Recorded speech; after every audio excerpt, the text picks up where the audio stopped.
Ladies and gentlemen, welcome back. Time for game number 2 between Geek and Execration here in the ESL One Genting SEA qualifiers. Geek looking much better than they did yesterday, and well, certainly helped them out in game number 1 against Execration, who are now facing elimination. My name is Dragon. I'm still joined by Skim.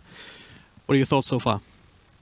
Thoughts so far is, yeah, the Execration definitely need to change things up in this draft, and Geek again, like you said, looked so much crisper than yesterday. Yesterday we criticized them for being a little bit flaky here and there, and very inconsistent. But I think in this first game, they showed that they can pull out those big performances when necessary. We do have a little bit of a change-up. I did say that I think Execration needed to ban the Night Stalker, but Geek was like, "Well, we got this, fam." I will say, obviously, Execration did have first pick here, so they were scared of Execration picking it up. And Night Stalker is one of those heroes that 10 seconds remaining. Obviously, it's very popular, right? And for very good reasons, because it can disrupt lanes, it can dictate the pace of the game, and Geek of all teams know why the hero is so strong. Yeah. So banning it out makes a lot of sense for them, and they pick up another hero that does a lot of the same things, right? It controls the pace of the game, can sort of change the momentum in a lot of ways. Remaining. So yeah, they have the Bounty Hunter now. But I do think that Execration's support duo this time around, much better than before. Before we had the Clockwork Rubik, and we're sort of... Rubik can be a very passive hero, right? It can be very passive. If you have a horrible start on the Rubik, what are you going to do? You don't have any mobility items that help you get into those necessary spots to steal spells and use them. But with these heroes, much easier to get into a good position to use a Fiend Script. You can charge across the map. Oh yeah. Very much more proactive and good counters against the Bounty Hunter as well. Yeah, pretty decent, especially with Spirit Breaker. It's very similar to Night Stalker in some ways, except I want to say he's a lot more all-in, I guess, because if you don't get off the ground, you can have trouble really finding anything to do without just dying, essentially. Just charging in, yeah, I'm a Spirit Breaker, oh... I guess I'm dead now. GG, right? That's what can happen sometimes. But, yeah, as I said, great against the Bounty Hunter. Like, if he shows himself even once, even for a second, Spirit Breaker can start the charge, he's gonna carry dust. Then if Bounty Hunter ends up in a bad position, he's gonna get caught and die, ideally. Or if not, then Spirit Breaker cancels the charge. Whatever. Information gained either way. So, Geek are gonna have to try and play around that as much as they can. But at the very least, they still have that Shadow Shaman again, right? Ollie was doing quite well in the last game, just finding some good shackles here and there. The Hexes, always invaluable. And not to mention, you already have at least one hero that you can use to push down towers, which is something that Execration might want to think about as well. Just having something to control the waves and to take down objectives, because neither Bane or the Spirit Breaker really does that particular part. That is definitely something that they lacked in the last game, which, when they won a team fight, it was really difficult for them, actually. Obviously, there was a Tinker as well, but it was really difficult for them to just take easy objectives. When you win a team fight, you just want to have, like, that hero that immediately chips at a tower, forces a rotation, or forces, like, a defensive glyph or something. But what could they do? They had a Queen of Pain, right? And, I mean, Phantomless had never survived a team fight. I guess that's also a bit of a problem. But generally speaking, I do think Execration's lineup last game just always lacked something in some department, and it wasn't necessarily the best at anything in particular either. So I'm looking forward to a much different Execration in this game. Both teams obviously have both supports already picked, so we're seeing a lot of cores being banned out, a lot of offlaners being banned out. We've seen the Omni Knight, Bat Rider, Brewmaster. So that offline pool is actually going to be quite limited. There are still a lot of heroes available, and I do think one of the teams could potentially pick up the Beastmaster. Would provide a lot of control, a lot of push. Both teams really want a little bit more push power, especially Execration as highlighted. And Beastmaster is not actually that easy to kill with the lineups that they have right now. If anything, well, I guess the Spirit Breaker is kind of good against the Beastmaster. But generally speaking, Beastmaster in lane can be very annoying with those boars, right?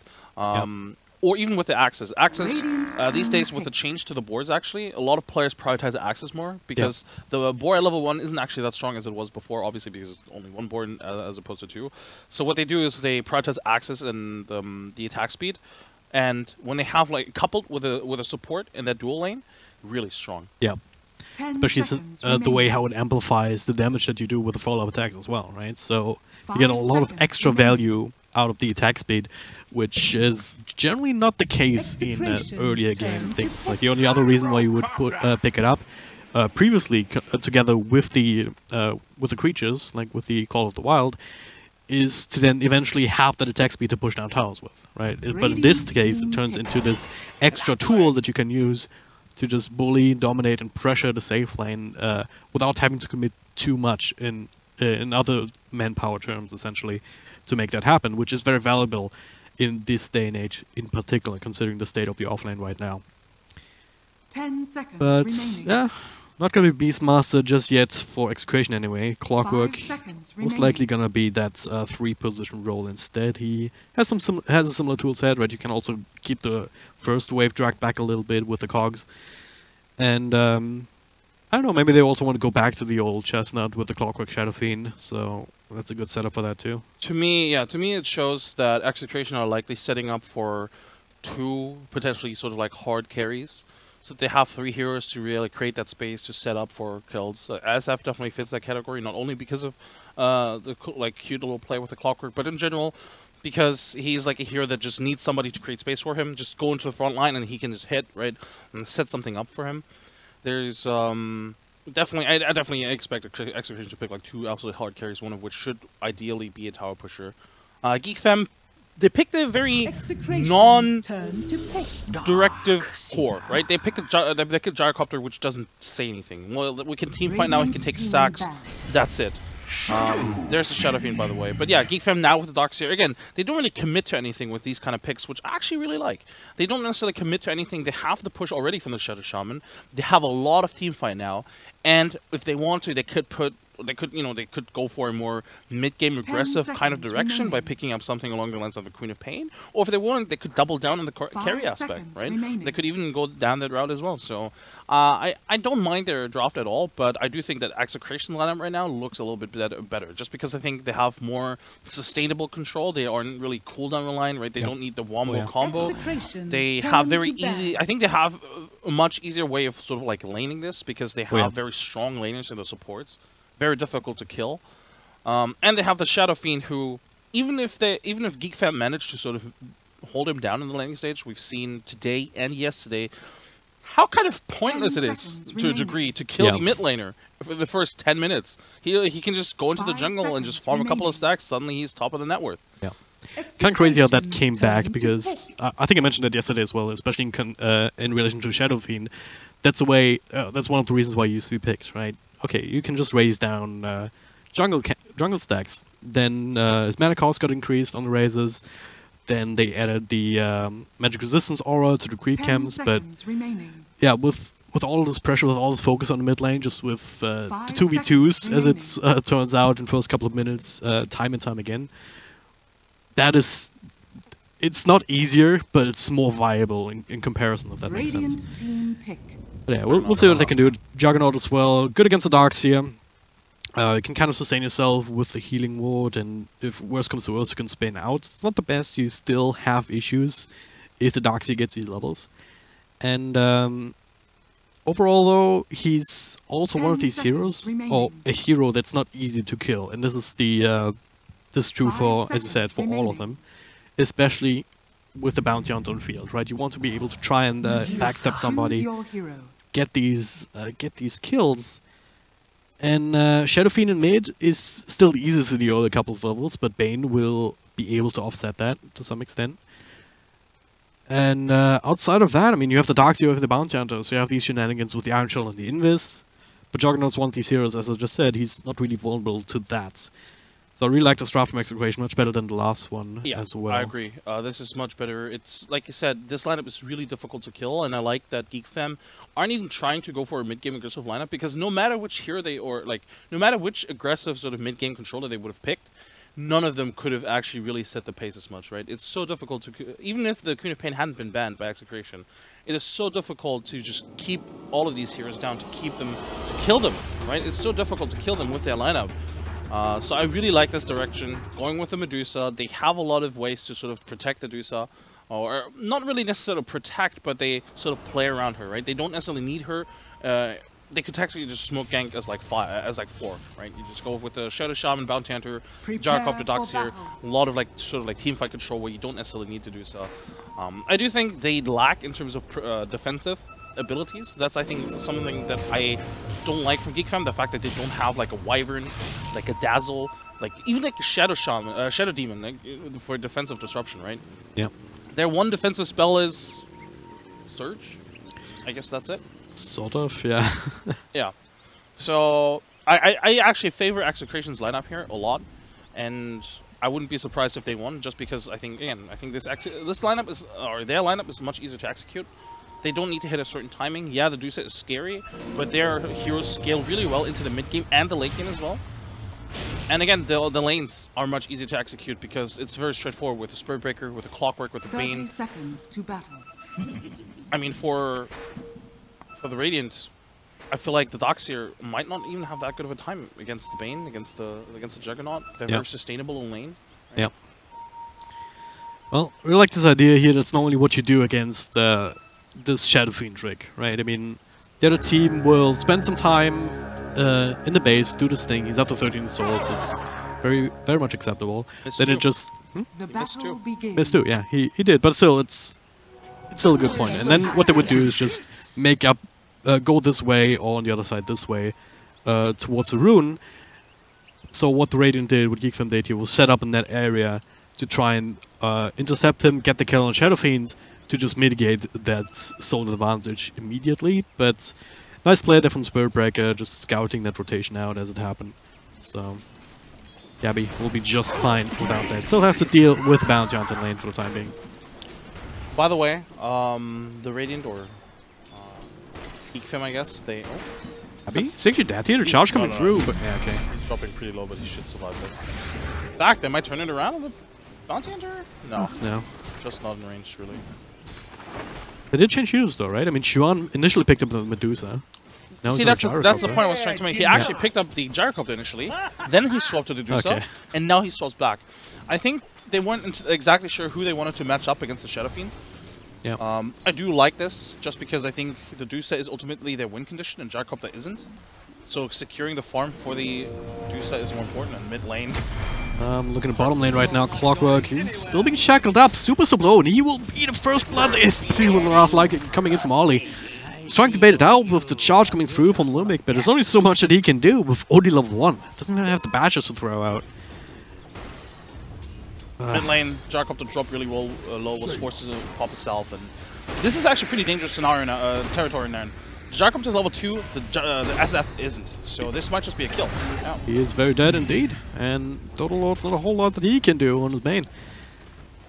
Sure, for the Nightmare, but Nightmare Gyrocopter bound him to still does a job, and vice versa. Really good play here from them, realizing, alright, we hit level 2 early. That's kind of, you know, when you're pushing in, that's kind of the, or when you're getting pushed in, that's kind of the threat this early on in this like 2v2 kind of scenario, because suddenly the enemy dual lane is that much stronger because they are at that level 2. Yeah. But still, it's not that big of a deal. Again, we highlighted it earlier. Kills against the mid laner this early on don't really mean anything. Already back up to 12 souls, so he should be able to do the last hit thing quite easily, especially against the Gyrocopter who isn't really exactly known for the big right-click damage anyway. So he's not gonna have the easiest time contesting it if this ever ends up being a straight-up 1v1. Yeah. Let's take a look at these other lanes though. Top lane, it is the 1v1 up here with the Darkseer up against the Juggernaut. Lane. What? Nice double race from the SF. No. Look at these two sentries, by the way. They really want to make sure that this Bounty Hunter doesn't get anything in this mid lane. So he walks up, and SF, just smart, you know, he baits it in, he pretends like he doesn't see the Bounty Hunter, drops the double raise, and it's an easy kill for him. Yep. Was that level 2 raise already, or was it still level 1 at the point? I'm actually not sure right now. I think it was actually just level 1 raises. But the Bounty Hunter is fairly squishy this early on. Anyway. Yeah. Also, that extra buff. Still, pretty sure every Shadow Fiend player was rejoicing here when they heard that. It's, what, 707, I guess? Yep. With the extra raise stack damage. Rewarding that play even more, so hey. At the same time, I'm looking at this bottom lane, and it is a Medusa game. And I've seen plenty of Medusa games where just the early game doesn't matter at all, as long as that hero gets farmed. And right now, Skimbaloo's doing that quite nicely. It doesn't quite match up with the Juggernaut on the other side, but it's not too far off either, especially with this kind of aggression, not really even zoning out his lane guardian, if you will, Ollie, on the Shadow Shaman. This is also why, by the way, this bottom lane is also why I really like the fact that they actually had to do a safe lane. Because the Spirit Breaker Clockwork have a lot of kill potential on the safe lane or mid lane. 22 raises, not enough this time. But yeah, the Spirit Breaker Clockwork would have had a lot of kill potential on this on the safe laner if it had been the Gyrocopter, together with the Bane, of course, as well. But because of the Zedusia, I mean, you're not going to kill the Medusa. Really. No. As I say that though, actually Medusa's getting cogged in. The Bane can get in here for Nightmare. They might be able to kill her. Can't really get it off here with Battery Soul, so Need it, I guess. Yeah. Doesn't really matter, right? Battery Soul will take it right off again anyway. Well, they got the kill regardless, as that, so a little bit too far forward. Ollie not there immediately to get the old shackles out. What you need to do is just try and keep the Medusa down, keep it low. Problem is, she does have that inbuilt farming utility with the split shot, so what they need to do eventually is what they want to do anyway, right? With Spirit Breaker on a team, just ward up the Radiant jungle and just keep the pressure up in that phase with Medusa farming stage, essentially. And that's how they were able to get that kill. That one worked, scouted the Shadow Shaman, so they knew they could just go for the Medusa kill. There was nobody to really punish it. Yeah. And I guess that's, you know, that's what I mentioned earlier, which is why I don't necessarily like Geek Fem's draft that much, because they don't have that defensive ability. Just straight up save the Medusa from any gank. Yeah. Even if the Shadow Shaman had been there, I mean, honestly, there's a fair chance they still get that kill, just because Shadow Shaman, I mean, what's he gonna do? Shackle. That's it. Oh, Rocket will fly. Playhard is there with the Einschall on top again. He's actually tanking quite a bit of damage here and will fall to that despite the Bane, despite the Spirit Breaker there. He will give up his own life with the dust being used. So it's a 1-for-1 trade. Still pretty decent there for Geek Farm, considering that, again, they put a dent into his souls, trying to keep that in check. But more importantly, just give Gyrocopter some space, because he's starting to fall behind in terms of last hits. Feels kind of weird how they're giving this bounty hunter these kind of opportunities in the first place. Like, the two supports, the Bane and the Spirit Breaker, are currently just doing nothing, really. They were just sitting around the mid lane and really not doing anything. And I feel like they need to be more proactive to really do any, to sort of like win this laning stage. Because right now, yeah, the Darkseer, the Juggernaut is doing well against the Darkseer, but the Darkseer is still pulling ahead in terms of last hits and general lane farm, because he can just skip waves. Oh, Juggernaut. Yeah, he had to spin. We're still standing there for a while. Bottom lane of haste. Okay. He's gonna set up for the Medusa. Not quite bash outside of the cogs. TP coming through from Ollie. Can go in, but right now, 2 points up in the mana shield. Full health, full mana Medusa. Able to withstand against that. Need to catch out a little bit further ahead. At the same time, Juggernaut, he's salved up or shrine up or something. Now the spin, doing a decent amount of damage here, surging away, trying to find the angle, but Nightmare will just wait it out. The one Omni Slash. They could have also just brain set, I'm sure. I guess, yeah. I mean, they did. The brain set, yeah, the brain set did get the kill, so I'm Yeah. not sure why he committed the Omni Slash for it. I think he was hoping he would get it himself. I guess. Anyway, the state of the game right now is that the Radiant are just winning the landing stage. Yeah. And this shouldn't be happening. I feel like this shouldn't, or at least not to this degree. I feel like this shouldn't be happening. The Gyrocopter shouldn't be dominating this lane as much as he is, and that's just because the Bounty Hunter has that much freedom. Yeah. Spirit Breaker hasn't really accomplished anything in this game, I feel. And that's one of the big issues with this hero. If you don't really accomplish anything, what's the point of having this hero? Oh, Shadow Shaman and the cogs. He'll fall. Oh, he gets his shackles off, turning things around on Spirit Breaker. Playhard is there. Oh, he interrupts the right click with the Shuriken toss, but with the charge, Lumik will still be able to get the kill. Nightmare trying to dodge the damage. Didn't actually work, I don't think. I still took damage from the think so. Actually, no. I think he did dodge it. I think the damage that he took was the Nightmare damage. Don't take Nightmare damage. Don't you? No. They changed that. You don't take Nightmare damage anymore. Weird. I feel like if it hits though, is it level 1 snake? It's a level 4 snake. If it hits, it definitely deals damage. It does deal damage. I did see the damage tick in just before Nightmare came out. He tried to dodge it, didn't quite work. It didn't matter anyway, right? Yeah. I think I'm not sure actually. I feel like it should have killed him though, right? If it actually connects. Maybe. Oh. Maybe not. It's a bit fickle. How much damage is that without bounces? I'll check the log. I don't know. Would have been close. And it was close. Yeah. I think it should work out in the end. Okay. You distracted me too much. It's all your fault. Juggernaut. Ends up dropping up top to this combination. It shouldn't really be happening though, right? I guess they dove him and got him when the spin ended. At that point, like the double Iron Shell potentially at level 4, even just a single one, can tick through this health pool extremely quickly. And now in mid, Fiend Script just straight up walking up for that. 1 raise, 2 raise, everybody raise, is Gabby. Getting that free kill on Gyro as Bane comes in with his level 6. Yeah, these are the kind of rotations you're hoping for, right? Yeah. With the Bane, with the Spirit Breaker. Obviously, the Spirit Breaker wasn't part of it, but just in theory. As I say that, Spirit Breaker charging mid now. I'm gonna try again. Ollie, this time he is the target. Gabby's there with another set, but Hex can't come through before the lockdown actually is in effect. He needs to take different angles from the Spirit Breaker. He needs to be charging out of like the fog of war. Yeah. He can't really give them this much time to react to the charge. Top lane, can they set up for a kill here? They do have the Omni Slash available again, but apparently they know that the Bane is here? How? Radiant's middle tower. They didn't have any vision. Attack. Not sure, maybe they're just figuring. I mean, yeah, just good map awareness, I Yeah. suppose. Bottom lane. Maybe also figuring, hey, it's about to hit 10 Hogged up. minutes. Oh god, there it is. This time, very low on health and mana, and the extra bash coming through. 17%, etc., etc., Ostrog. Whatever the cool kids say these days. This time, play hard. Yeah, looks like he'll be able to Shikuchian out of there. Well, laning stage still going pretty well, of course, for the Radiant. They are still ahead, even if it's just by about like 500. The Shadow Fiend, of course, has caught up, or is actually pulling ahead of the Gyrocopter now. That's just what SF does. Yeah.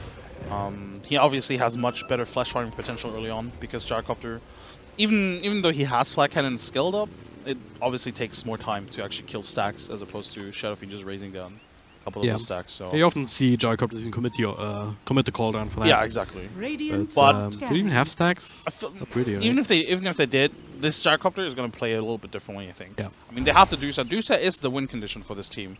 Gyrocopter effectively only has to be sort of like the distraction carry in a way. Yeah. And looks like this is what they want him to do now. Like with his top lane gank, just be the damage to enable a kill. I'm not sure though if it's going to be enough. The Juggernaut is fairly tanky with an Aquila stout shield, and of course, you know, he has a spin. I mean, with all his other commitments here, I mean, Darkseer just still sticking around this lane. He's actually been doing quite well, 5.4k on the very top of the network chart. He also bounty hunted there with the track, so, well, not taking any chances here though on a Juggernaut. Fortunate, but also I think very telegraphed. I mean, SF has been hitting this mid wave and tower for like a minute now. Nobody was defending. Or charge this time. He took your advice, coming in through the fog of war, setting up for the double raise. Ollie got up very easily to that Nightmare just to keep the response at bay. But the second round doesn't have the Fiend Script here, so he really wants it. And even finds a Medusa. Jian coming in with the call on, still very, very strong up against Squishy Hero like the Shadow Fiend. So that second part of the game, it didn't quite work out. Lumic, yeah, he's trying to TP. Vacuum will cancel it just in case. But it's a double kill for Medusa, and this is the complete opposite of what they wanted to accomplish there. Yeah, this is very unfortunate. It was very unfortunate timing because they thought they could turn on the Dusa. They actually used the Fiend Script for the Dusa, but they immediately canceled it because they realized, well, this is going to go the complete other direction. Yeah. Good rotation, honestly, once again from Geek Fam, but also I feel like the Dire are too, or they feel too pressured to do these kind of things, like mid lane right now. They got the kill in the Shadow Shaman. I feel like that should have been sufficient, but then they tried to go for more, right? Instead, I feel like they should be trying to just push out and pressure the other lanes to just honestly draw attention away from the SF. Instead, they're trying to draw attention towards the SF by playing around him. I feel like they should be trying to do things without him. The Clockwork, for example, I mean, what's he been doing? Like, why aren't they trying to do things Spirit Breaker, Clockwork together? Yeah. Or even with the Bane? They don't need the SF necessarily, and I feel like they should just leave the course by themselves, or if anything, smoke around them and not try to like be as obvious as they were just now. So we'll see about that. But as I say, that SF is just in the middle of everything again. Next to the shrine, not sure about this one. Play hard will reveal himself. The show toss bounces. And both of them are tracked up. Nice little Clock's placement there from Clockwork. Make sure that Shadow Fiend is safe. But yeah, that was the Spirit Breaker, but yeah, I don't think they'll do that. Hook shot coming into the backlines here. Hex comes out. Ollie needs to get away. Chuan taking over some of these procs from the Penary Assault, but eventually not enough. The charge coming through will be interrupted in the end. Lumik gets the ultimate off, but he'll just die anyway. The rest of his team not able to follow up immediately. The Shoei tosses there to cancel the TP and the Clockwork. There'll be yet another track kill eventually if Chuan had more mana. But just gonna have to rely on right clicks, and that is now. With the stick charges and the rocket barrage. Even though it's only level 2, still enough to finish up that kill. So look for a second, like Execration might have been able to turn things around, but as it stands, once again they give up a couple of kills and not really get anything. I mean, Shadow Shaman died, yay, I guess. Ollie, he's used to that from last game. Doesn't really care. I think the top lane. Oh, ooh. They didn't really have anything to keep him locked down, and you could see this Juggernaut was thinking whether or not he should commit the Omni Slash for it, but Doxia is just way too tanky right now with the mech on top of it. Illusion Rune also coming in handy. Yeah, right. Of course. But yeah, that engagement was really weird. It looks like they tried to force something. They were like, "Hey, I can hookshot here. Maybe I can cause a disruption." Then you come back in. We sort of like fake the retreat, but it's really difficult to get into these kind of fights against the Doxia, against the Gyrocopter in those kind of choke points as well. So I don't necessarily agree with that gank attempt there. But again, I hope they try to do stuff without the SF. Like during all this time, SF wasn't farming. He has to catch up. Yep. An SF who isn't at the top of the net worth chart 15 minutes in is not a happy SF. That has been true for a long time in the world of Dota, and right now we're at that. Top net worth's actually been claimed by Medusa. Right? All these kills just adding on top of that. I mean, look at the scoreline even, 3-2-2. Radiant's bottom tower is under attack. They have to either win or lose now, right? That doesn't make any sense, does it? Oh, you tried. I tried. I'm not good at moving on the spot like that. Especially since the point I was making was just that Medusa is as far away from throwing the game right now as possible. Top lane, gonna try again. Hex to start with, Juggernaut, no spin, no anything. See, this is my gripe with these supports from the Dire side, really. Like, what are they accomplishing, whereas the Radiant are just ganking the safe lane? What are they doing right now? They're just like, casually strolling into the jungle, picking up a rune. They weren't like aggressively moving, trying to find a kill. They were just like sort of like strolling around, not really having any purpose. And they just lose a tower. What can they do? Can they take a tower here? I mean, probably, but eventually, if the Radiant wanted to, they could probably actually rotate and defend this. But instead, they're just going to commit to this tier 2 here. They didn't have to use the wards for the tier 1, so they technically do have them available still. Also, the catapult's still alive. Well, the SF has to be really careful here. He TP's in without any mana. I'm not even sure what he was doing there. Hey guys, fear me, I'm scary. Not really. I mean, the charge is coming in, but it's a really long charge, of course, and they do have a hookshot available. But all of these heroes are, I mean, full HP, of course, and they have the mech available, so this is not going to happen. I will still die to the catapult and the one was. Nice denying that from Gabby. But it's still map control, right? It's still this Medusa time bomb ticking away faster and faster, really. Yeah. They now drew the line. They're like, hey guys, we have to invade this jungle here. Then we have to invade the Ancient, because that's most likely where the Medusa is right now. But I feel like this is so late. Why have they... When's the last time we've seen the hookshot, aside from that, you know, the Shadow Shaman? Like, why haven't we seen more hookshots in this game? Well, there's one. Into the charge, into the Fiend's Gear, absolutely everything. Big thorn on that. One charge bash, the ultimate and extra right click bash coming through on top of all of that now.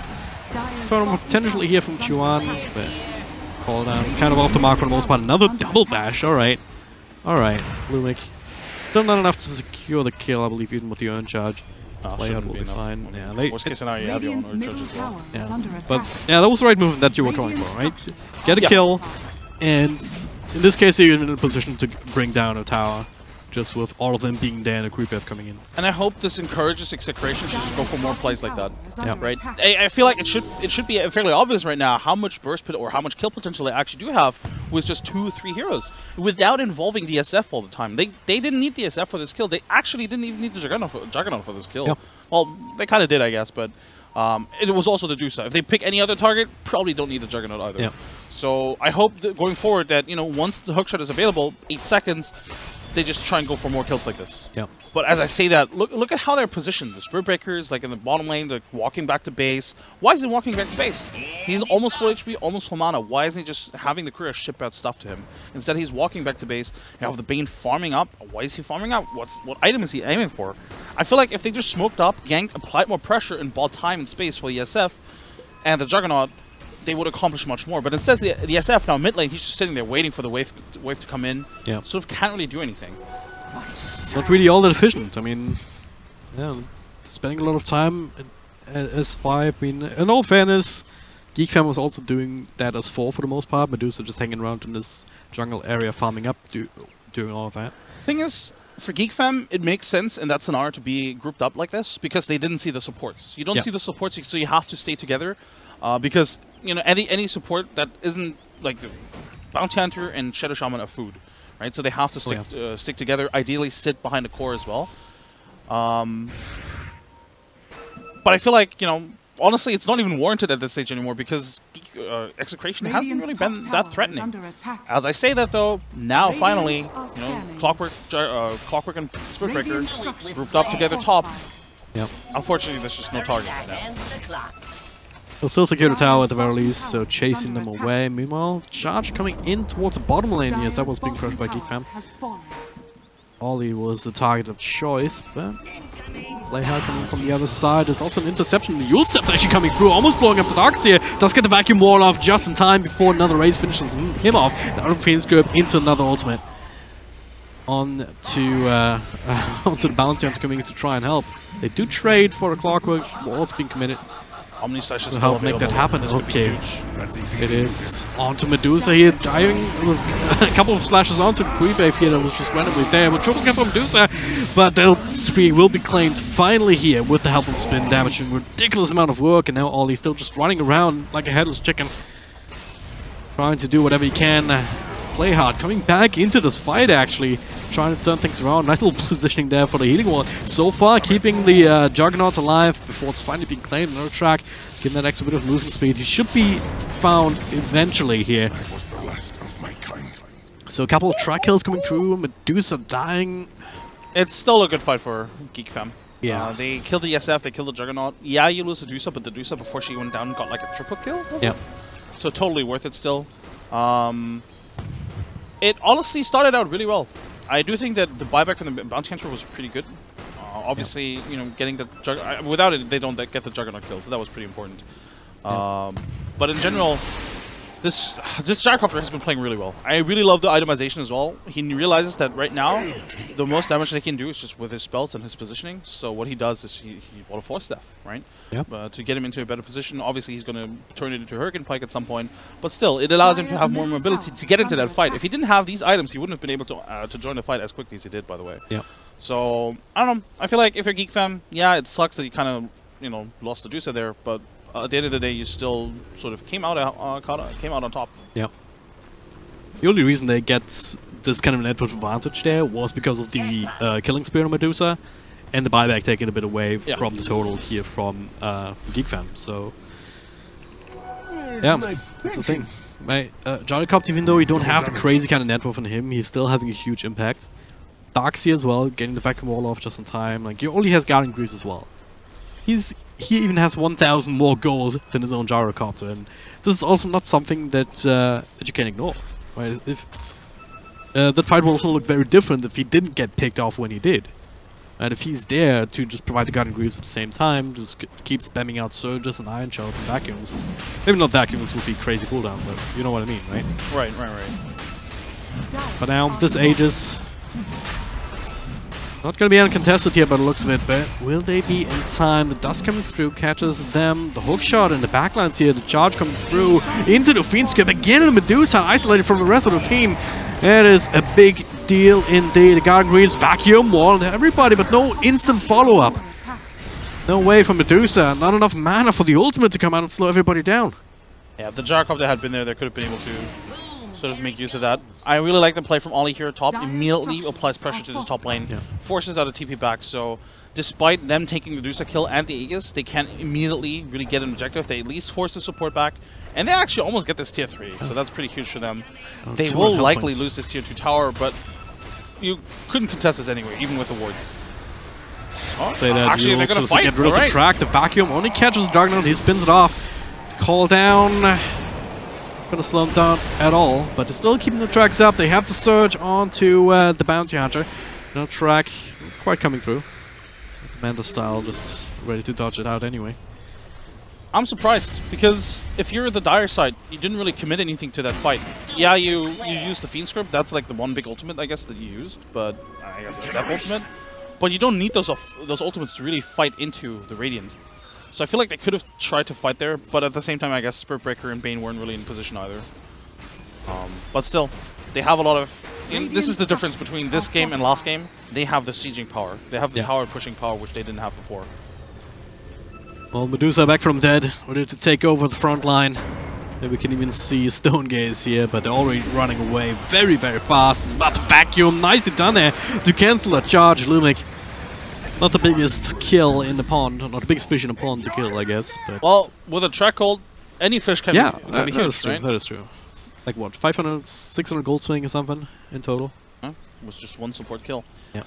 I don't know. I'm not sure why Execration stuck around for as long as it did. If they commit to a tower from the get-go, I understand, but they were very hesitant, and they go back for the tower, wait for the Dusa to TP in, and then retreat. Felt a bit iffy.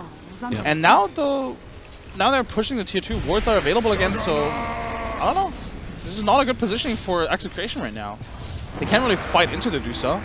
Not in this kind of position, really. Yeah, not with a team behind them. Yeah. The only reason they killed this Medusa, it still took them crazy long, right? Make no mistake. If the team was there, that's what we're talking about, they can turn this. But tier 2 is super low. This is just the power of the Shadow Shaman, really, and I like that they just drop the wards as soon as they can, really. Yep. They're not really hesitating at all. I've seen this before. They're just pushing down mid now. Bit of a yo-yo going on in this particular lane, but they do find the Bounty Hunter here. They have the vision, but ultimately a little bit too late with Force Off away. The Fiend Script again on Medusa. That's starting to turn into a bit of an issue. Now the Force Off up to the High Ground from Wrestling Scene. And finally, you get that ultimate off. Lumic is turned into stone, and so's the Juggernaut, actually. Oh no, what a disaster. They did lose two of the heroes. Nice little Manta style to dodge out some of that Rocket Barrage damage. The Juggernaut will survive. But considering the commitment that tier 2 is still very much standing the flat cannon. here. He wants one more hit. Rocket's still flying, but yeah, they're dealing one out. Honestly, it could have been so much worse for both teams. Oh, yeah. Not losing the Dusa there was huge. I'm not sure if you caught that, but the Bounty Hunter moved in there to tank the Omni Slash because the Dusa was isolated. By moving in top, the Omni Slash bounced on top of the Bounty Hunter and then went to the Doxia as well. So they tanked a lot of the damage. Yeah. It was really important. They had a lot of defensive capabilities. You know, there was the Force Staff from the Gyrocopter.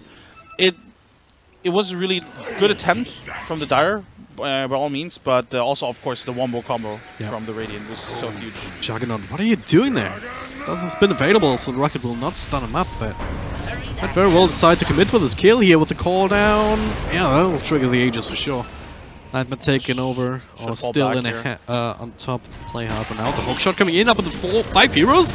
Not sure about this one, but that is Vacuum, no wall, Guarding Greaves also still available. Juan being gone on here by the Juggernaut, secondary life, Vacuum back down to Lord Grind, and it is Medusa. It's actually sitting in the Ro8 pit, just right-clicking away, forced up forward, trying to do the damage here. And Juan also getting into the middle of that. They're not afraid to brawl. That's for damn sure. And once again, Lumic on top of the Clockwork. Gotta be the casualties. They only got the Shadow Shower at this point. When the track's still up and running onto Shadow Fiend. Still running him down. He does have the Yules to work with. And trying to dispel that, but okay. Bounty Hunter ended up falling somewhere else as it was trying to deal with the Juggernaut. That fight honestly could have been much better for the Dire, but unfortunately, I believe when SF jumped into the cogs, he didn't have his ultimate. If he has the ultimate there, I think it's a completely different fight. The damage mitigation would have been huge. He would have been able to hit like 3 or 4 heroes at the same time. But also, it was just a very awkward angle to fight for Execration, really. They didn't have any good vision on them, really. They would have to chase them across the river, go uphill again. It was really awkward. And the Dusa positioning was honestly really good in the Ro8 pit. Because she did have the vision, so she could just sit there. Yep. So it was really strong, and they couldn't really touch her. So it's a bit awkward fighting them to do so every time, really, because depending on the choke points, it's you just don't want to go up. You just don't want to go up against her. So, honestly, they should just try to take the fights as they have been thus far, like the very successful ones. You know, go from like an off angle, try to pick off the Dusa without them knowing about it. Like, try to force the rotations. Not really go into a 5-on-5 situation, but rather force the 5-on-5 situation by having the supports rotate to help the Dusa more so than just going into like 4 people at once. Yeah. Well, still hanging on both sides, really. I mean, overall, the Execration have done a good job just recovering and just finding these ways to take team fights. And part of that was also still because they keep somehow finding Medusa with a Fiend Script, and they get to channel it for a long time. So if that is changed, then things start to look different as well. So we're getting into the late game eventually, by the looks of it. Yeah, the Sky of Scardy has been completed since then, so all of a sudden a lot more tanky. No Lincoln Sphere or anything, and Courier just ends up being randomly killed. And wow, double 4-star, they continue to right this up. Good play there, 4-staffing themselves in, and then flat cannon of course as well.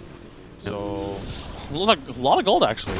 You know, it's like suddenly again 500 gold. Courier and the track kill. I'm actually not sure if this accounts for the Courier. It doesn't seem. I'm not sure. I don't think so. Yeah. Either way, you know, this easy kill didn't really commit too much for it. At the same time, the Dire also just realized really quickly that was going to be a dead Spirit Break anyway, so they tried to split the map. And like this feels like a much more composed Execration. Like they know how to execute this lineup. You just need to farm on these heroes, right? They don't need to overextend necessarily. They did so in the beginning slightly, you know, with the SF, but I mean, you can see just by the net worth that SF has realized I just need to farm really. Against this Dusa, I just need to make sure that I'm a carry. Yeah. And that's sort of what they built this lineup around, right? They built the lineup around the SF and the Juggernaut, and I mean, by having a very sacrificial third position core. The Clockwork, yeah, he's technically a core, but the way he's been playing and the way he needs to play isn't necessarily as much of a core as much as a space creator slash, I mean, pretty much what the fourth position Clock would do as well, just with more items, I guess. Yeah. Well, I can still do a decent amount of damage, especially if we go into the super late game and hits level 25, but he actually didn't go for the battery assault damage talent, because that would be like the way to go. You get that level 15 talent, and then minus 0.3 seconds on the battery assaults interval. It's actually crazy good. Like, I've killed Timber Saws with that kind of stuff. Bottom lane, Ollie dropped a nice ward here. This is gonna set up the next tower fight, probably. I think this ward that he dropped suggests that they want to, you know, in the next 6 minutes of roughly, push this tier 2 bottom and force a fight ideally, because that kind of ward can win you fights. Yeah. But that said, I like this movement coming out from the Dire, like going into aggressively into the jungle and dropping a couple of wards, because they need this vision against the Dusa. They need to be able to see, is she farming or is she not farming?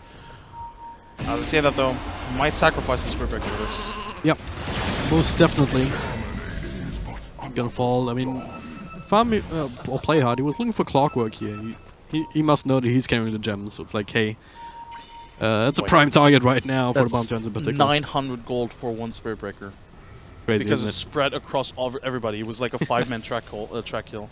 That's so huge. How much extra did he get? Yeah, plus 80 for allies times 5. Yeah, it's kind of crazy. Roshan, next on the list here, will respawn in 25 seconds. SF aggressively blinks in to get the Illusion Rune. That's the kind of play that can, you know, cost you. Yeah, he has a BKB, but do you really want to force the BKB by just blinking in aggressively for an Illusion Rune? Not really. Well, looks like Geek Fam wants to set up around the first trade, the hero shot. We'll find Medusa. Nice little push back on the cogs. Now still so tanky without the immediate follow-up. At the very least, they forced out that Stone Gaze, but the vacuum back means that they'll still end up on. The Omnislash actually coming through, bouncing on quite a bit with 2 creeps as well as illusions. Not really doing anything. Clockwork will find Faulted Cauldron up on the high ground. And now Gabby with the ultimate doing not all that much damage actually. The damage reduction is the most important part of this. Yes, Fiend Script was tanked up by the Bounty Hunter now. Medusa starting to run out of mana finally, but the damage has already been done. The wards even being dropped down up on the high ground. This time they'll be farmed up rather rapidly, so no crippling damage onto the tower. Ollie even caught out in front here. They'll finally get themselves another kill on the Juggernaut. There's all the supports here now. This one's much bigger. Darkseer with the kind of net worth that he has. And more importantly, with more heroes down means that less heroes to contest the Ro8 pit, and they're looking for more. Radiant Courier ends up falling.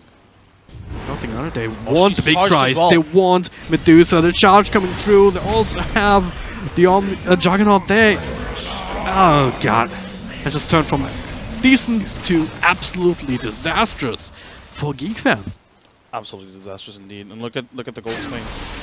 Yeah. This is doesn't even catch it all. Doesn't even catch everything, yeah. This is I don't even know why this happened. Because when the Juggernaut dropped his ultimate, Geek fam should have been super content with how things were. They just dropped an ultimate for nothing, really. They forced a BKB from the ESF as well. They could have just retreated, honestly, just taken Roshan. Without Omni Slash, without the ESF or BKB, how could they ever contest Roshan? Instead, they dived the tier 3 tower, trying to force a fight, trying to kill them underneath the tier 3 tower. Bounty Hunter dies in by himself. They overextend, they lose, what, 4 heroes and the courier on top of it? This is the Geek fam that we're talking about yesterday, that we're talking about earlier today. This is the kind of, you know, overextension, sort of like feeling overly confident and just giving away the advantage for no good reason, really. Yeah. Geek fam falling back into bad habits. Still not out of it just yet. Medusa still sitting at 20k, but just now Gabby on the Shadow Fiend has eclipsed that for I believe the first time this game, and that's a bit of an issue. He's really gonna be difficult to bring down once he finished that butterfly. Yeah. Once he finishes the Scotty, so he has the butterfly already, so he's already pretty difficult to bring down as is. But with the Scotty on top of it, he's gonna be able to tank through a lot of stuff. He's gonna be able to kite around the Jaggercraft and the Dusa as well. And Dusa is, I mean, it's a Dusa. She's gonna farm really quickly, but she is a decent amount away from that MKB, right? So to be able to kill the SF, it's gonna take some time. Result, I might want to just slow down a little bit. I mean, it's something that you want to do anyway with the Aegis in hand. They're trying to play this map control game again, just keeping the waves pushed out. It's not as easy as it was last game with a Tinker on the field. But for now, it's kind of working out. They just have to make sure not to be picked out from it. With the Spirit Breaker on the field, you always have the vision onto somebody here. Ollie with the Glimmer Cape TP out, nothing to cancel it there, so... Played.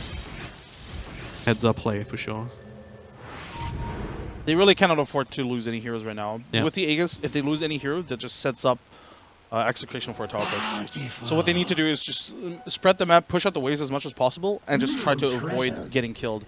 The Bounty Hunter has to play really far up front, actually. I say that, but it's really difficult because they have had a gem for a while now on the Clockwork, right? But he needs to get as much information as possible, really.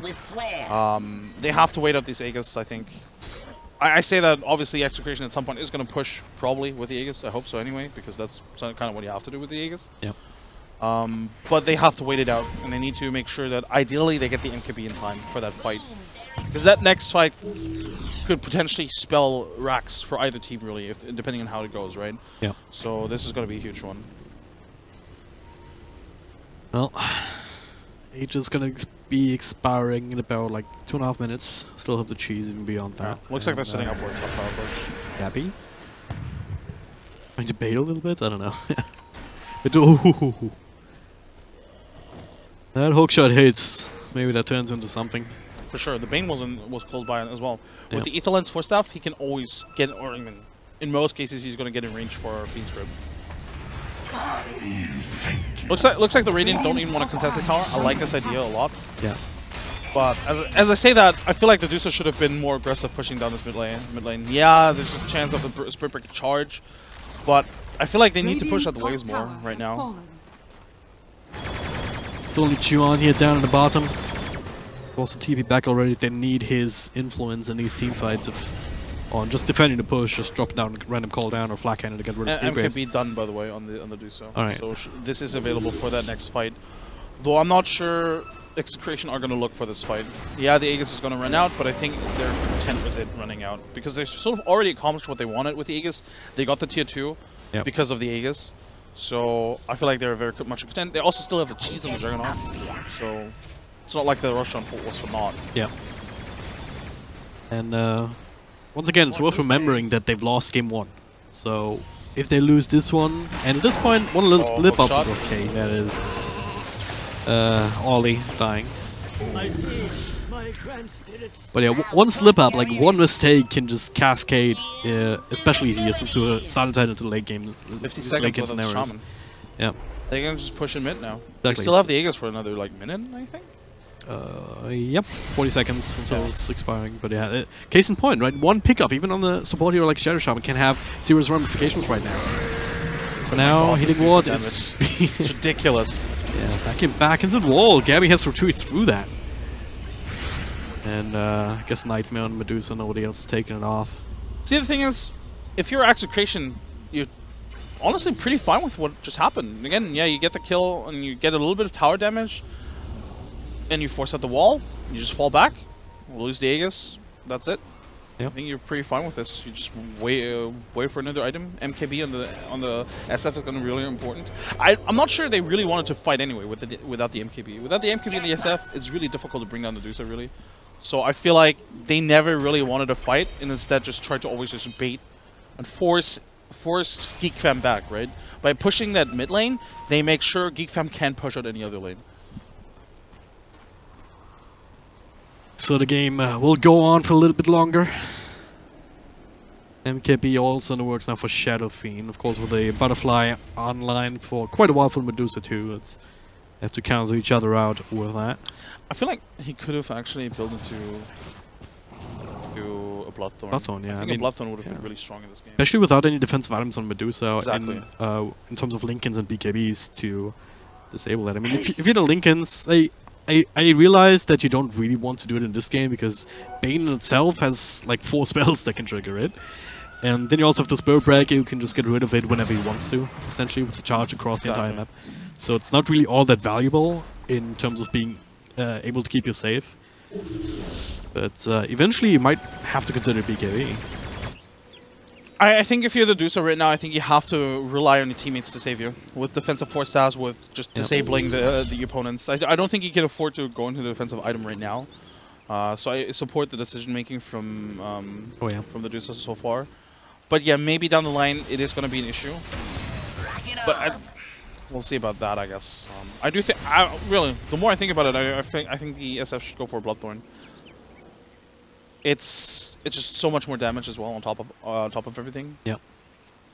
Also for the Juggernauts in particular. Dire's courier has been killed. Right. Well, that was BOTs on it. Damn. BOTs for the SF. That's actually pretty huge. I think it was for the SF at least. It was flying towards him. Of course, I would love to thanks check. to Valve, I can't check actually. Hotkeys have been bugged for like couple weeks. Yeah, longer. Actually, I think a couple of months now. Maybe. Actually, it was just with 707, I think. I've been angry about it ever since. That's what I can tell you that for sure. There's no reason. Like, it's so important to be able to look at the couriers after they're dead. For sure. But you can't anymore. At least not as a spectator. Anyway, both teams are really content with how things are going. Again, both teams want more items, right? They want the double MKB on the Dire side right now. Both Juggernaut and SF are working towards that. And on the Radiant side, you just want more items on the Medusa. You want the Daedalus, ideally. And then, of course, the Gyrocopter, of course, wants that BKB as well. Gyrocopter did go for the... I'm almost inclined to call it classic Gyrocopter build at this stage. Like, I see so many Juggernauts... Juggernauts? Why do I keep calling them Juggernaut? So many Gyrocopters built into this, right? The Maelstrom Agonins. So, to be able to proc the Sight Gunner, or to proc the Maelstrom with a Sight Gunner, rather. Yeah. Very, very cute play, even if you're locked down. Totally works. It's very easy farming without having to commit the flag cannon for that as well. So, and that is a fairly decent cooldown, right? If you farm it and a team fight breaks out, you don't have it. It's a lot of damage output that you're missing. So, just having the ability to just forgo that, the usage of that for farming means that you always have it available. And not to mention the damage output in teamfights themselves, just based on the Sight Gunner. And honestly, the stats of the Agonins are actually pretty good for Gyrocopter. Yeah. Gyrocopter is a hero that, generally speaking, does need stats items, but doesn't really want to build into stats items because you need raw damage as well. Yeah. So this is a pretty cool build. It gives him everything, right? It gives him damage. It gives him mana pool, which he needs to just be able to spam out constantly. Like, at this point, he doesn't have to worry about that anymore, especially with the drums and just his high level. But it's useful, right? And the health pool, as you said. Daedalus done on the Dusa. I believe we have MKB done on the Juggernaut. Yeah, indeed. Juggernaut. SF is pretty close, I want to say. He probably wants to save for buyback. I think both sides should really save for buyback, really. Oh, I like this now. With the Juggernaut MKB, they immediately smoke up without the SF. I like this. They really have to do this. They can't just sit around for like 20 minutes, wait for like buyback and MKBs and everybody. Almost found the bounty hunter there. Able to make his way out after dropping down the track. So this movement has been scouted. Geek should really be caught out, and also love this, what Ollie's doing up here. He's kind of missing the ideal items for this kind of a play. Just with the blink and when you think about taking objectives like the refresher orb, he just hasn't really been able to farm a lot this game naturally. Top lane needs to find the dogs here. Charge is going through. He should be. He's dead. He's dead now. Yeah, he's dead. Buying space? Trading space? You know, like the idea, just keeping these lanes pushed out, right? That's the general idea of just spreading out, hiding in trees, trying to get away with it, right? Just keeping lanes pushed out, and then, if in case of the Shadow Shaman, with or without Blink, with or without Refresher. Oh, the SF bottom. Oh. He TP'd without, or he tried TPing without a BKB. Yeah. This could be detrimental right now. He's forced to use the BKB now. The rocket's still flying, he's blinking away, but Medusa, even with the Hurricane Pike, not quite getting in range for Scotty's 490 movement speed without flutter. That is absolutely ridiculous. That's the whole agility XD. 9% movement speed bonus. Decent. Very decent. Juggernaut starting on the rush because they did just see 4 heroes at the bottom. Yeah. I'm not sure he's gonna finish on time just because they're already smoked up and trying to contest this. Speeding as fast as they can. They and they might lose the SF here. Oh wow, they did indeed. Oh. A lot of damage, that's ridiculous. They're gonna get the Roshan though. They will fall, they will get Aegis Chase and Refresher Shot. But what cost here? Charge coming out. The drive by a couple right clicks following him. He might just die to that, but Aegis lost immediately too. Juggernaut will fall a second time here. Nothing about that. Nothing they have that can change that. So I'm not sure if that's really worth it. Losing that immediately, and potentially Geek Fam can even force out some buybacks here. They have a creep in mid, they even have some catapults, so just holding it. And they had to use the Shaman wards, which is a bit unfortunate, so don't have that extra pushing power. If the SF had been in the pit, that's like an easy rush on. They even get out of there. But now they lose both carries. There's barbecue's charge coming through super fast, but has to be cancelled after stunning up Juan. And he still have the Medusa in front lines. Oh, nicely done here. They need to try and cancel it. They do. Nailed on half health, half mana. Another Fiend Scope. Due to a refresher shot coming through. The shackles keeping Clockwork away. But they still find the kill with the Juggernaut coming through. Finds the Omni Slash and on to Chuan now. Bouncing to Illusions. I don't know what's happening anymore. They still slow him down, disarm everything being dropped on him. Double kill for Gabby. And, well, they hold high ground. Cost them buybacks. Cost them both buybacks, in fact. So, Juggernaut getting these kills, Juggernaut and Gabby getting these kills, actually means that they don't secure a lot of net worth out of that. But they hold high ground. They all the towers and not even the shrines are in danger. And they have a chance to do the same thing back to a Geek Fan here. One buyback already used on a Gyrocopter. If they can force the second one, then we're back to status quo, essentially, with two teams up against each other. The hook shot here on to play hard, and another one to the tally. Two more buybacks being used, now the need to get some kills. The spin, trying to get up the other way. The Skadi slow is there, and that might very well be a dieback on Juggernaut. And, oh, nice four-stuff play, trying to do what they can to keep him alive, but it was not enough. Another track onto Bane. They want more, and they're gonna get more eventually. Maybe. No one's able to take the Nightmare off. Search forward on Medusa. They're keeping tabs on him with the track. He still has buyback available. Anything else? Yeah. Darkseer and Clockwork. Swan each on both sides, but none on the big course. Yeah, they really needed the cheese on the Juggernaut, didn't they? Yeah. It's in the base? It's only the Shadow Fiend now. At least in the backpack. Alright, the big question is, can Shadow Fiend provide the damage that they need to stop this? No, for sure not. They're definitely going to lose at least one set of racks. Not sure if they are going to commit. Okay, Hookshot comes in, they're going to have to try. No BKB, anything on a Gyrocopter, so he just gets annihilated by something? I don't know. That's a big old crit from Shadowfiend, I'm pretty sure. And, well, Medusa is gonna be next thing, and jeez, eaten by Clockwork, barely keeping him alive for the time being, but, well, Medusa has a crit stick of her own.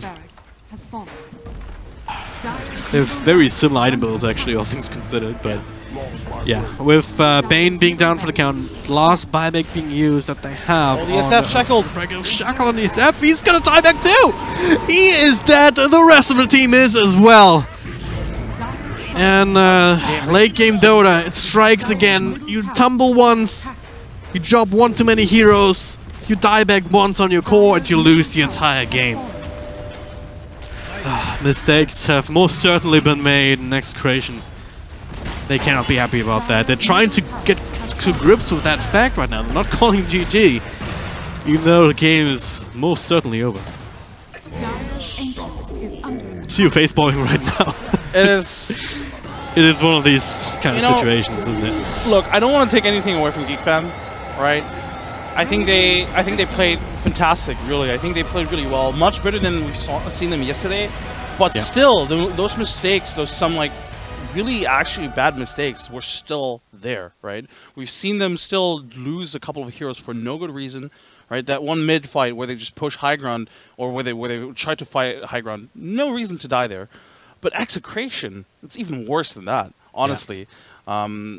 They played really well, for the most part anyway, but then that mid-engagement where they pick off the Bounty Hunter in the base, just now like when they were forcing buybacks just now, why did they go inside the base? I just don't get it. Yeah. If they just stay outside the base, force the buyback, go back, everything's fine. As you said, it would have been totally equal, right? Both sides would have been forced to buy back.